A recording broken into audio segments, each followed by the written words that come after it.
ஒட்டுண்ணிகள் மற்றும் பூச்சிகளால் ஏற்படும் scrub typhus என்ற உண்ணி காய்ச்சல் ஆந்திராவில் அதிகரித்து வரும் நிலையில் தமிழகத்திலும் பரவி வருவது பொதுமக்களிடையே அச்சத்தை ஏற்படுத்தி இருக்கு. ஸ்கிரப் டைபஸ் என்பது ஒரு வகை பாக்டீரியா தொற்று ஆகும்.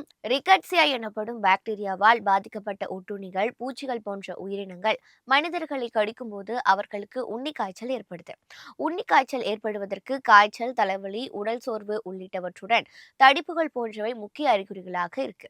பெரும்பாலும் திருவண்ணாமலை, வந்தவாசி உள்ளிட்ட மலைப்பகுதிகளிலும் செடிகள் மண்டிய இடங்களிலும் வசிக்கும் மக்கள் தொகை மத்தியிலும் பாதிப்பு இருந்தது.